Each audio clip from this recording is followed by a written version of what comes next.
Assalamualaikum warahmatullahi wabarakatuh. Bismillahirrahmanirrahim. Saudara sekalian yang mulia, kata Imam Ghazali, berbicara penyakit hati itu amat sangat banyak. Berbicara maksiat batin itu amat sangat banyak, dijelaskan di dalam kitab Ihya Ulumuddin pada rubu' yang ketiga, yakni rubu' muhlikan, perkara-perkara yang dapat membinasakan manusia. Namun pada kitab Bidayatul Hidayah akan dijelaskan 3 penyakit hati yang paling berbahaya.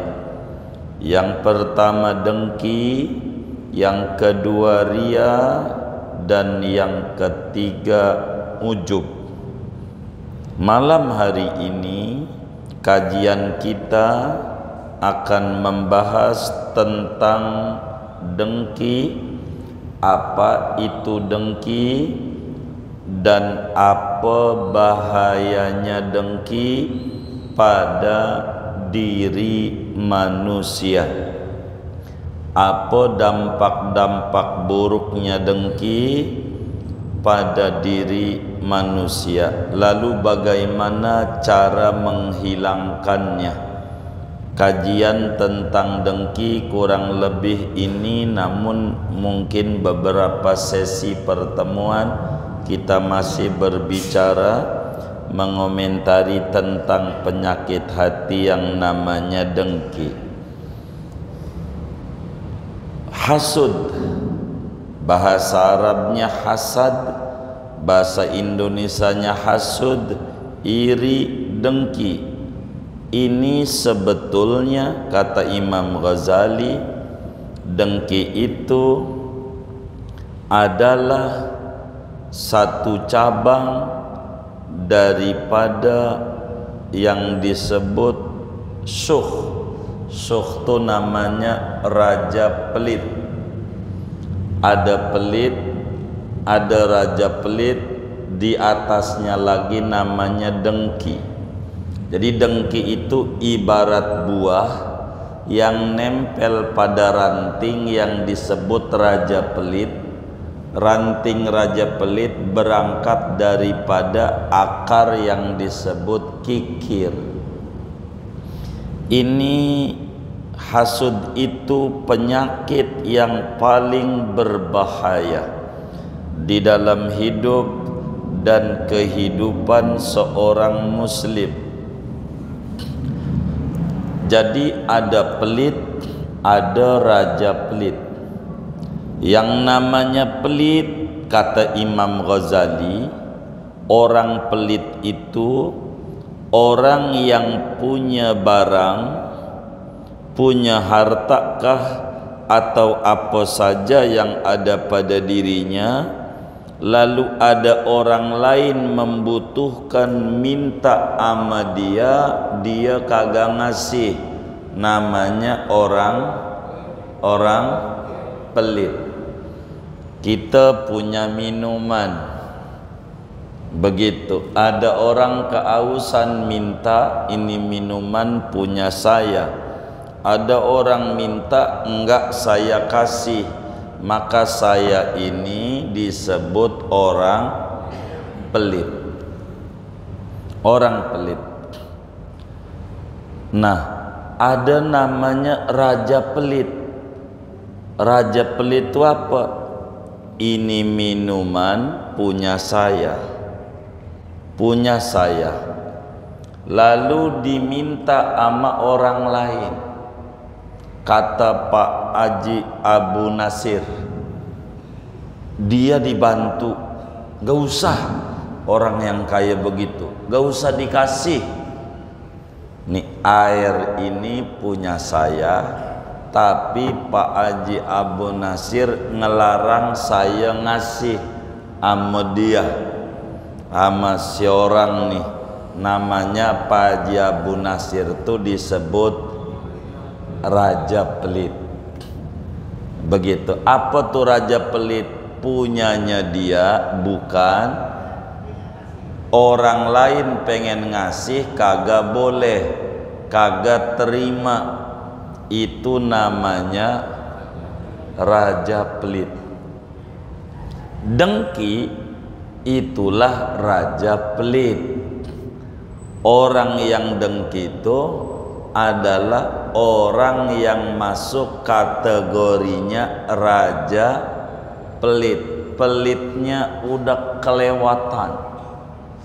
Dan dengki ini penyakit Yahudi. Yahudi itu punya penyakit bawaan di dalam dirinya, dengki. Allah Subhanahu wa ta'ala mengangkat seorang nabi dari Arab, kelahiran Arab, dari bangsa Arab, yaitu Nabi Muhammad sallallahu alaihi wasallam. Yahudi enggak kasih. Allah ngangkat nabi dari bangsa Arab kagak boleh ama Yahudi. Padahal yang berwenang ngangkat orang jadi nabi dan rasul adalah Allah. Allah. Terserah Allah ngangkat nabi dari Bani Israel kayak Nabi Musa, Harun, terus sampai Nabi Isa.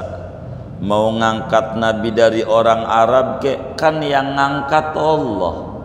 Yang ngangkat derajatnya nabi adalah Allah. Yahudi enggak terima. Ini namanya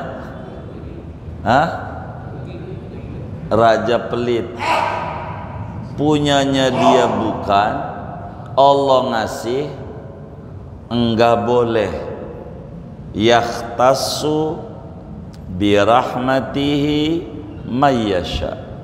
Allah tertentu dengan rahmatnya kepada siapa yang dia kehendaki. Terserah Allah.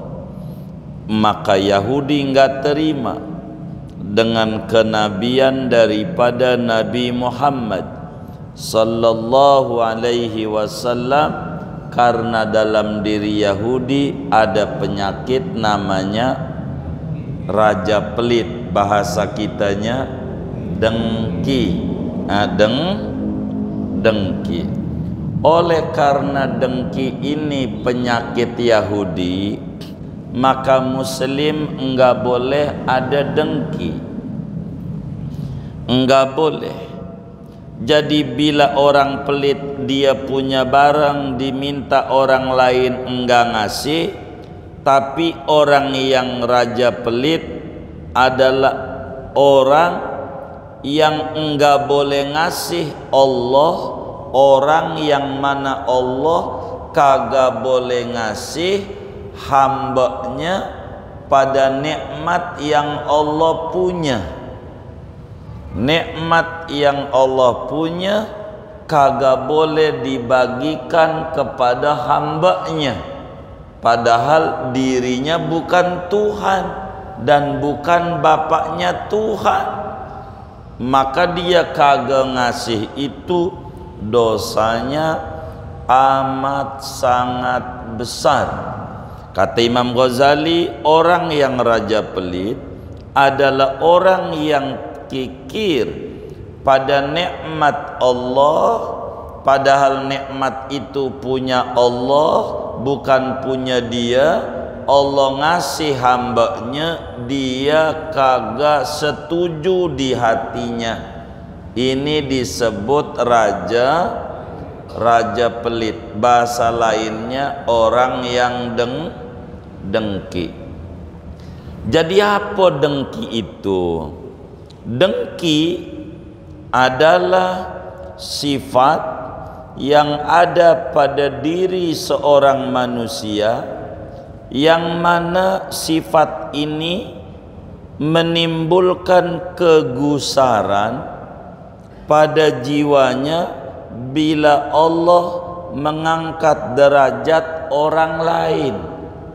Apa dikasih ilmu tuh orang jadi pinter? Apakah yang pinter dirinya, apa anaknya? Ataukah dikasih harta, warungnya laris, tokonya maju? Ataukah pangkatnya dia dipilih jadi dewan, dia didemenin orang? Kita enggak terima, pengen nikmat yang ada pada orang itu hilang, walaupun tidak ama kita, walaupun tidak pindah ama kita. Ini namanya disebut dengki. Bahasa kampungnya dengki itu SMS. Susah melihat orang lain seneng. SMS, susah melihat orang lain seneng. SMS, seneng melihat orang lain susah. Begitu. Ini namanya dengki. Kita ngewarung, teman kita ngewarung, warungnya dia laris, hati kita gusar, enggak terima. Dia warungnya laris tuh kagak terima. Itu berarti di dalam hati kita ada penyakit namanya dengki. Kita punya teman nyalon dewan, kita enggak terima dia nyalon dewan, enggak terima, gue gedek dia, padahal kita nyalon juga kagak. Begitu. Ini ada dengki namanya. Teman kita kebeli motor, kita gusar, sampai kita ngatain mungkin dia korupsi aja. Jadi nuduh yang enggak. Hati kita enggak terima, ntar juga motornya hilang. Begitu. Jadi ini namanya penyakit dengki. Penyakit dengki. Jadi dengki itu bila mana Allah memberikan derajat kepada orang lain, apa ilmu bentuknya dia pinter, jadi ranking sekolahnya, ataukah bentuknya adalah harta, warungnya laris, usahanya maju, ataukah pangkat dia naik golongan, begitu dia naik golongan ini atau yang lainnya, didemenin orang, banyak pengikutnya, begitu, atau apa saja. Ini namanya penyakit, disebut penyakit dengki. Dengki. Pengen banget di hatinya kelebihan yang dipunya orang lain hilang. Di hatinya diomong enggak, hatinya aja ngurek aja. Ngurek, tahu nggak ngurek? Mikir aja di hatinya, enggak terima dengan kelebihan yang Allah berikan sama orang. Ini namanya raja pelit. Orang yang ngasih rezeki Allah sama dia, kita kagak terima, kagak ngasih. Orang yang ngasih motor sama dia Allah, kita kagak terima. Ini namanya enggak terima dalam hati. Ini namanya dengki. Namanya dengki. Jadi apa yang kudu ada pada muslim? Muslim itu kalau ada orang lain seneng, kudu turut seneng. kudu turut seneng. Kalau orang lain susah, kudu turut susah, prihatin.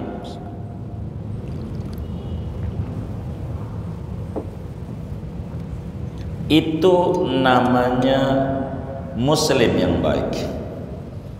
Tapi kalau kita senang melihat orang susah, atau kita susah melihat orang lain senang, pastikan di dalam kolbu kita ada penyakit berbahaya yang disebut penyakit dengki.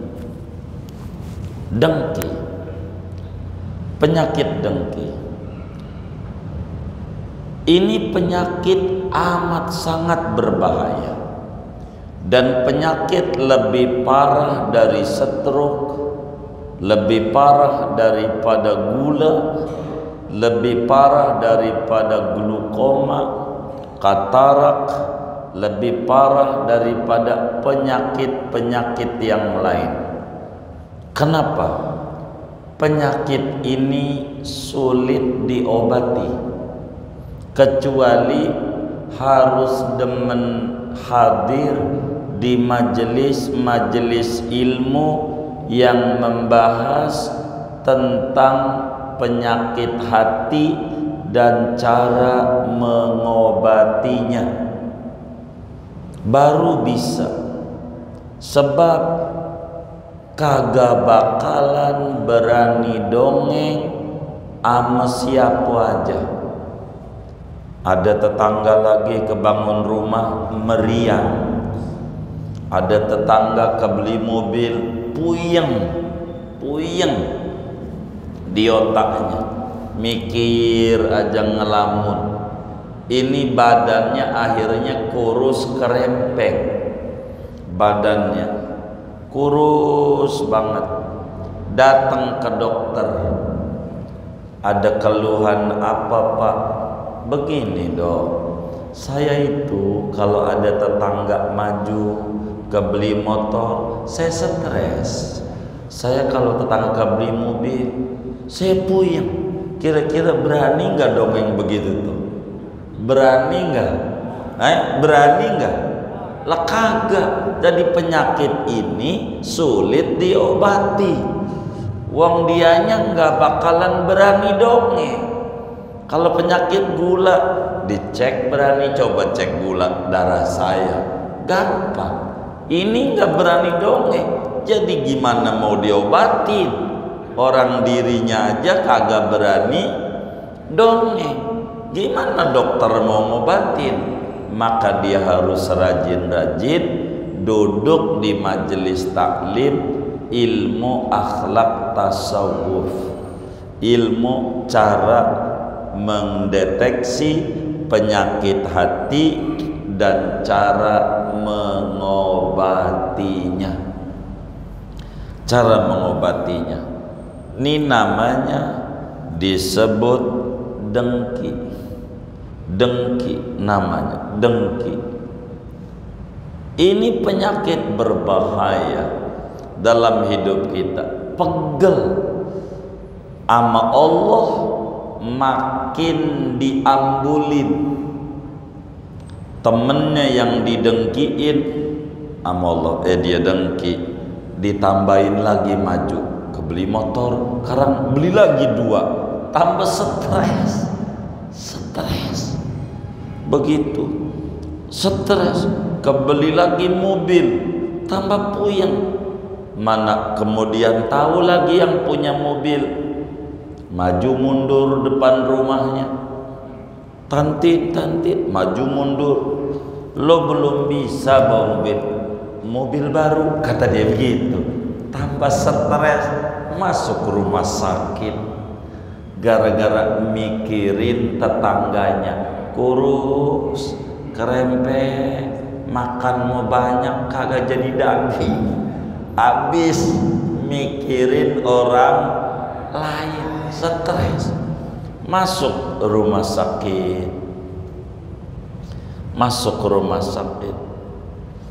Akhirnya seminggu nggak ketemu ama temennya yang didengki merasa tahu, ini si Anu kemana? Masuk rumah sakit di Primeri Bintaro. Dia nengok bawa jeruk, bawa pir, bawa pisang. Dia udah mikir ngap-ngapan di rumah sakit. Gua ngapa dengki begini ya? Gua enggak bener. Ini bisa mati, bahaya saya. Tobat ya Allah. Di rumah sakit udah ngap-ngapan. Diketok kamarnya, ditengok, dia nangis. Kata yang nengok, ya Allah bang, saya cari nggak ketemu di Masjid Al-Abrar, sholat seminggu, dengar-dengar masuk rumah sakit. Saya baru tahu, maafin, baru nengok saya. Ya Allah, kamu baik banget, padahal saya ini udah dengki banget. Ampe bisa kamu datang nih, dari mana, siapa yang ngasih tahu? Ampe pakai repot-repot bawa jeruk, bawa pir, bawa pisang. Ngapain kamu datang-datang? Bukan apa-apa bang, saya mau donge. Saya habis kebeli rumah baru. Mati, mati, mati. Begitu. Langsung ngap-ngapan. Ya Allah, ini penyakit berat. Yang namanya dengki ini penyakit berat, bukan penyakit ringan. Pas datang rumah sakit, dia mau dongeng, begitu mati. Ya Allah, itu namanya penyakit dengki. Dan ini paling buruknya daripada penyakit, sebab sulit untuk diobati. Berat kalau dia enggak demen hadir di majelis-majelis ilmu yang ngaji akhlak. Berat. Dengki begitu. Apa bahayanya dengki? Banyak. Ada 5. Malam hari ini salah satu kita membahas bahaya dengki. Yang pertama, bahaya dengki adalah kedengkian itu akan menghabiskan ganjaran pahala kita. Sholat tahajud kita habis, sedekah kita habis ganjarannya, baca Quran kita habis ganjarannya. Kalau kita punya penyakit dengki, habis semua ganjaran-ganjaran yang kita lakukan. Ngaji kita nggak ada ganjarannya, habis kesedot oleh penyakit dengki, habis.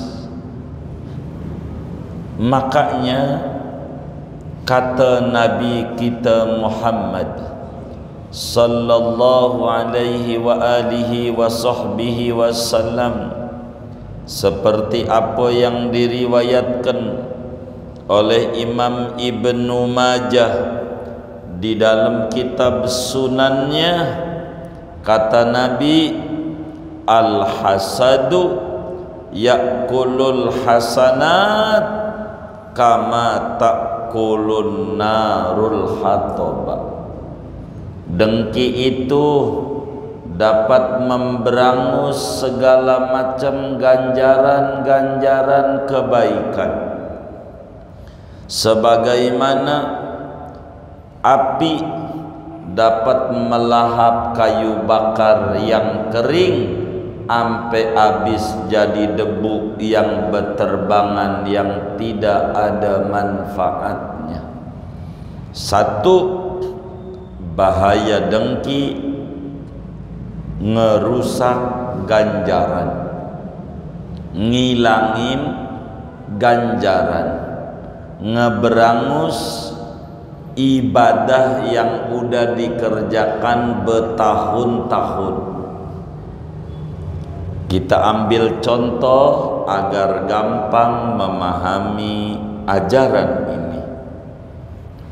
Seumpama kita pengen banget kebangun rumah, pengen punya rumah kayak orang-orang, pengen punya rumah biar tidak ngontrak, jadi pengen punya rumah. Sehingga karena kita pengen punya rumah, pakai hemat-hemat diri, enggak mau jalan-jalan, enggak mau pergi-pergi ke restoran, enggak mau ke tempat-tempat rekreasi, duitnya ditabungin daripada sisa-sisa jajan anak istrinya untuk kepengenan bangun rumah. Karena kita pekerja kasar, ya bisa ngumpulin dalam sehari 25.000, sehari 25.000, nyisain pengen punya rumah di sektor 1, 25.000 lah. Kan kalau 25.000 sebulan berapa tuh? 750.000. 10 bulan 7,5 juta. Ya kira-kira setahun berapa juta deh ya? 9 juta. 9 juta setahun, 9 juta. Jadi kita nabung, diajak jalan-jalan enggak mau. Udah, kata temennya, bang makan di luar rumah. Iya baik, bawa tikar, dibawa ke pinggir gangnya. Yang penting makan di luar rumah, begitu. Saking pengen punya rumah. Setelah 25 tahun ngumpulin duit enggak dipakai-pakai, alhamdulillah terkumpul juga, dapat duit. Dihitung sama dia setelah 25 tahun, wah cukup nih, ditambah sana ditambah sini, ada duit 900 juta. Ya bikin rumah kecil-kecilan jadi dah, kira-kira begitu ya. Jadi nggak kira-kira tuh? Jadi ini contoh, ini biar gampang memahami ajaran dengki. Jadi setelah berapa tahun? Berapa tahun? 25 tahun. Dari 25.000 kumpul duit 900 juta, mau bangun rumah. Alhamdulillah rumah dibangun. Rumah pengennya pakai kayu ulin, kan mahal. Begitu. Rumah cakep rumahnya. Jadilah rumah itu bagus, cuman belum ada isinya. Tapi karena rumahnya udah jadi, udah nutup, udah diatepin, udah semuanya, bikin selamatan, ngundang temen-temennya, diundang sama kita sebagai selamatan rumah. Diundanglah semua teman-teman kita, diundang. Kata orang-orang, ini belum ada kursi, sofa, ya besok baru dipesen. Kursi kayu jati masih di Jepara, belum dianterin. Emang apa belum dibayar? Begitu. Jadi udah dipesenin semuanya. Selesailah selamatan itu sampai jam 11 malam. Akhirnya udah pada pulang, ditutup rumah itu. Dia pergi ke kontrakannya, malam jam 1 rumahnya kebakar. Rumahnya kebakar, konslet listrik kebakar, ampe akar, ampe bawah-bawahnya, roboh semuanya. Roboh semuanya, enggak ada barang dikit. Enggak ada. Tinggal pondasi doang, puing-puing doang. Pas pagi-pagi datang, puing-puing doang. Pagi-pagi lihat, udah jadi abu semuanya. Kalau orangnya kita yang nabung 25.000 tadi itu 25 tahun, kita orangnya pagi-pagi rumahnya habis, tinggal pondasi doang. Kira-kira kita nyesel nggak? Kalau kita orangnya nyesel nggak? Nyesel. Ini sama aja kagak bangun rumah, sama aja nggak bangun rumah. Betapa capeknya ngumpulin duit selama 25 tahun, pada akhirnya rumahnya kebakar. Rumahnya kebakar. Maka sama dengan nih orang belum bangun rumah, uang rumahnya enggak ada lagi. Nah, begitu kita punya umur 60 tahun, tidur sehari semalam 8 jam. 8 jam itu sama dengan 1/3 hari. Sebab sehari itu 24 jam. 24 dibagi 8, 3, 1/3. Kalau kita umurnya ini malam 60 tahun, berarti 20 tahun buat ngorok. Bener nggak? 20 tahun buat tidur, kan 1/3-nya 60 dibagi 3 kan 20, berarti 20 tahun buat tidur aja. Udah tidur. Berarti kalau umur 60 dipotong 20 tahun buat tidur, sisa berapa? 40 tahun. 40 tahun dipotong umur balik 15 tahun, sisa berapa? 25 tahun. Ini kita tinggal 25 tahun ibadah mulu tuh. Ini kita ceritanya nggak ada yang namanya ngeluyur, mancing, main sepeda. Ini mau ibadah aja ini, baca Quran, apalagi dah tuh ya tahajud, ya puasa, ya sholat sunat, ya sedekah. 25 tahun enggak putus ibadah aja. Pas udah 25 tahun kita dengki sama tetangga kita yang ngewarung, warungnya laris enggak terima. Tuh ganjaran ibadah yang 25 tahun tuh habis nol. Jadi ngaji-ngaji kita nih enggak ada ganjaran, gara-gara dengki. Begitu gambaran tuh, dengki tuh. Jadi gambarannya ibarat rumah yang dia bangun lama-lama nyelengin sampai 25 tahun udah jadi kebakar.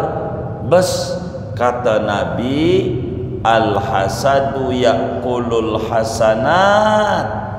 Dengki itu memakan, menghabiskan, memberangus ganjaran-ganjaran kebaikan.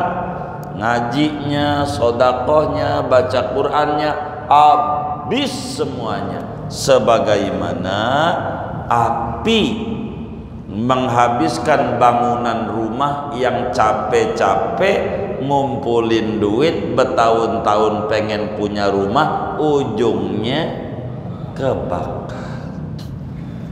Maka satu di antara bahayanya dengki, ngabisin ganjaran.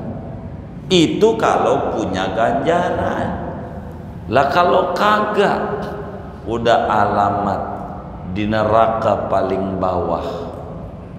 Orang yang dengki, maka harus dibuang oleh kita, maka harus disingkirkan dari hati kita kedengkian yang ada, karena kita enggak bakalan beres hidup kita mau tinggal di mana saja. Kata kita, gua ogah tinggal di kampung ini, pegel di hati, gua pindah aja dah. Sama aja, orang Tuhannya Allah ada aja yang diangkat derajatnya sama Allah. Apa di kantor kita, apa di tetangga kita, apa di lingkungan kita, mesti ada aja Allah yang angkat derajatnya. Apa dikasih usahanya maju, apa dikasih derajatnya tinggi, apa dikasih anaknya pinter, atau dikasih dia majelisnya banyak, atau apa aja, akan capek di hidup kita. Mau pergi kemana aja mesti bakal ketemu sama orang yang diangkat derajatnya sama Allah. Maka pergi kemana-mana akan jadi puyeng di hatinya. Alangkah sengsaranya orang yang di dalam hatinya ada penyakit kedengkian. Mau kemana dia pergi, tetap saja bakal ketemu ada namanya hamba-hamba Allah yang diangkat derajatnya oleh Allah. Apa dia usahanya, apa dia di mananya, di mananya. Maka dengki ini adalah sifat buruk yang tidak boleh ada di dalam hati manusia, karena bakal mendatangkan penyakit-penyakit yang lain. Kalau mau jujur, penyakit yang di badan itu penyebabnya daripada penyakit hati. Nabi bilang, ala inna fil jasadi mudghah, idza salahat salahal jasadu kullu, wa idza fasadat fasadal jasadu kullu, ala wahiyal qalbu. Ketahuilah, di dalam badan itu ada daging yang kalau bagus yang lain bagus, kalau dia rusak yang lain rusak, kalau dia berpenyakitan yang lain bakal muncul penyakit-penyakit baru, dan itu namanya hati. Fi qulubihim marad fazadahumullahu marad. Di hatinya ada penyakit, maka Allah tambahkan lagi penyakit-penyakit yang lain, yaitu penyakit dengki bakal memunculkan penyakit di badan. Jadi kesehatannya terganggu, pegel, sebab mikirin orang mulu yang enggak. Akhirnya macam-macam orang bertetangga. Ada yang dikasih kelebihan kebeli motor, ada yang dikasih kelebihan kebeli mobil, ada yang diberangkatin umroh oleh temennya. Ya terserah, Allah itu dari mana aja ngangkat derajat. Bila kita enggak terima, ini adalah penyakit yang paling berbahaya. Satu di antara bahayanya dengki, merusak ganjaran pahala yang dibangun.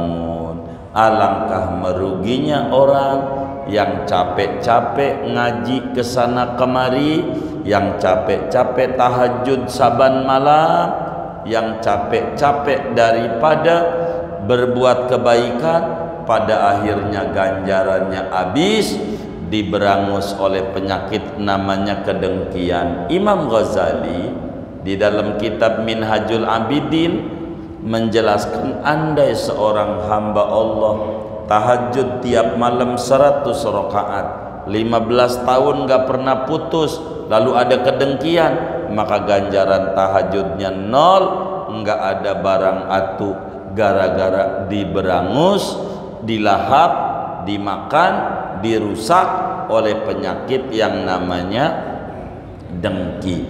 Karena itu kita minta sama Allah agar supaya dibersihkan hati kita dari akhlak-akhlak yang tercela yang namanya kedengkian.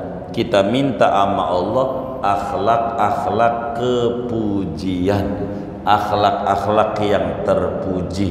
Ini yang harus diminta oleh kita, karena dengki amat sangat berbahaya, menghilangkan ganjaran-ganjaran pahala daripada apa yang telah kita susah payah dilakukan dalam ibadah kita, pada akhirnya tak tersisa habis begitu saja. Maka dengki salah satunya merusak ibadah, ganjarannya habis. Na'udzubillah min dzalik. Mudah-mudahan Allah Subhanahu wa taala selamatkan kita daripada penyakit-penyakit hati, dan Allah isi hati kita dengan akhlak-akhlak yang terpuji. Amin ya rabbal alamin. Ada yang ditanya mungkin daripada materi ini atau di luarnya? Sebelum doa dipersilahkan. Wallahu a'lam.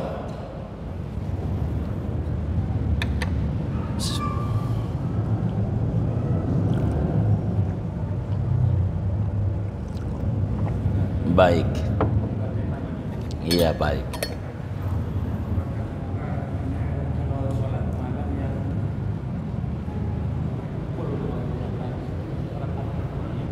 Oh, baik. Kalau kulhu yang 100 itu namanya sholat hajat. Sholat hajat diajarkan oleh Imam Ghazali. Kalau kita punya hajat besar sama Allah, kita punya kesusahan besar pada hidup dan pengen kesusahannya segera dihilangkan oleh Allah, maka sholat hajat 4 rakaat sekali salam, diri baru diri duduk, tasahudnya sekali dengan baca surat Al-Ikhlas. Rakaat 1 10 sesudah Fatihahnya, rakaat 2-nya 20, rakaat ketiganya 30, dan rakaat keempatnya 40. Ini namanya sholat hajat. 2 kali salam, ya boleh, mau boleh aja secara fikih boleh, tapi boleh aja dengan 2 kali salam.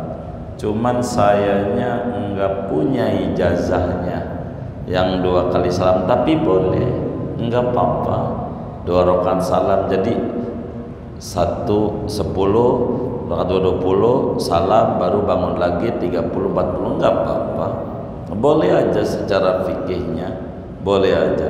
Cuman biasanya kalau yang namanya obat, kalau keluar dari dosisnya, pakai ditawar-tawar dosisnya, rada kurang manjur biasanya begitu.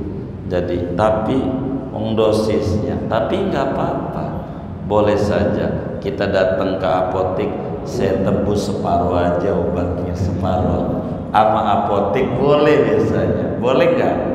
Boleh aja, tapi kurang maksimal, tapi nggak apa-apa, boleh aja begitu. Kalau sekaligus kan apa ya Pak?